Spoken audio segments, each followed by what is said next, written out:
How much of Hansens' concern this week was the calf and how much was a HIA after the Scotland game? Because the language around that Andy Farrell used today, saying, and I forgive me for paraphrasing here, it was around he had stuff to do to get through the first part of the week. That suggests it was more head than calf. No, well, funny enough, you're right. Like, to be honest, maybe it's on us. We haven't asked the question properly, that, clarified. But the way it's been put to me has been more, it's the calf. I think he passed his HIA. He would have got into the head protocols.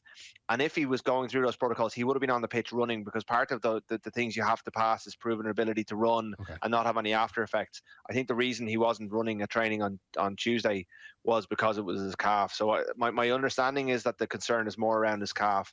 The reason I would just hesitate with the bluff thing is because Andy Farrell just has never done that. He's never really felt the need to hide anything around his team. He doesn't really play the kind of coaching mind games around stuff. He just picks the team, and even the fact that he moved it a day earlier to give the players a proper day off tomorrow also just sends out a message that here's our team, come and beat us. So I think Hansen will play if he's fit. I don't think they're doing a GA dummy team in any way like that or anything, and I don't think they were hiding him.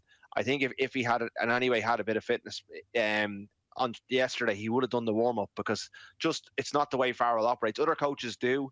I just don't see. I mean, they do conceal injuries sometimes. We found out today that Jimmy O'Brien had a shoulder for the first bit of the tournament, and that held him back. So, like, they're not fully honest about this stuff. Nobody is. But in terms of like hiding him during vision access and stuff, that's not the way they've played it so far. I'd be surprised if they would. I think it is the calf.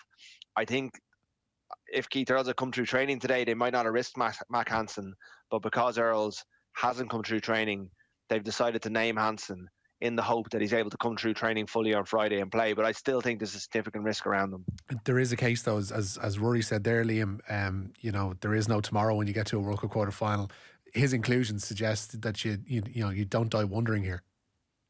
Yeah, and that back three have become especially important to Ireland's success, haven't they? The safety, like starting off from the old schools, the safety they give the 12 players in front of them, the sense of calm they give the 12 players in front of them, and not just that, then their ability to score like outrageous tries in some instances and very, very good tries in other instances. It's a very complete back three. I don't know how difficult this calf injury is. Could we ask the management to say what is expected of Hansen between now and kickoff? What is he actually going to do to prove his fitness? Because we know in the All Black camp, they're going through a version of that with Tyrell Lomax, and they've got a big session coming up tomorrow, I think is when they're expecting him to do that run out. So it's not unusual what's happening, but that unit of three, you'd want to break it up at your peril. And like Keith Earls is a super, super player, he is, but there's no one in the squad, I think, that could break into that back three at the moment unless there was a really significant reason for it. I don't know how big the risk is, but certainly holding on that back three is worthy of doing. The defensive work that they've done, particularly Lowe and Hansen, so far over the course of this World Cup has absolutely been immense. Like that image of James Lowe picking up Eben Etzebeth and pretty much infecting his last action of the game against the Springboks. Mack Hansen doing similar brilliant, diligent defensive work last week against Scotland. Liam, that's the kind of stuff that would be missing should they go. If we had lost both of them, I dare say the word catastrophic would have been thrown out there. Well, anytime I've been on with you guys, I've been talking about the sense of emotional intelligence and emotional energy. Like, if you were a forward, like certainly in that Springbok game which I was at, like the beating all the players took, but in particular the starting eight, knowing that there was 15 of the 23 of the South African selection were a bunch of animals, that they were going to be almost completely changed. The emotional energy that's around when there's a box kick going behind you and you're wrecked, you're absolutely on you're wrecked, and you turn around and you can see the safety of the back three. Like, there's a huge aspect of that, and of course you're right when you talk about the defense and all that sort of stuff, but it's just the level of competence. Like, these guys are playing at a vastly higher level than we have experienced our normal back three, which is saying a lot considering the quality of back three we've had in the last, the professional era.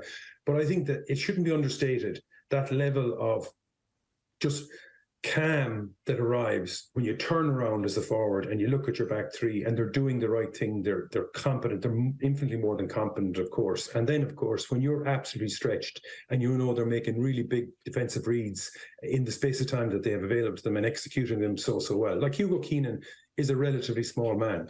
Like he is, you know, how he gets away, how no one has landed a proper shot, a proper hit, a proper tackle on him, but he seems to avoid it. And he's back in his positional sense is super. And then the way the three of them work off, like I know a few seasons back, James Lowe, like his work rate would have been questioned from time to time. But the way that three oscillate around, where they cover the 50-22 kind of aspects, like there's almost no level of dropping of any standard between the three of them. That's why there's a kind of a symbiotic relationship of sorts going on. That's why it's so important to keep them.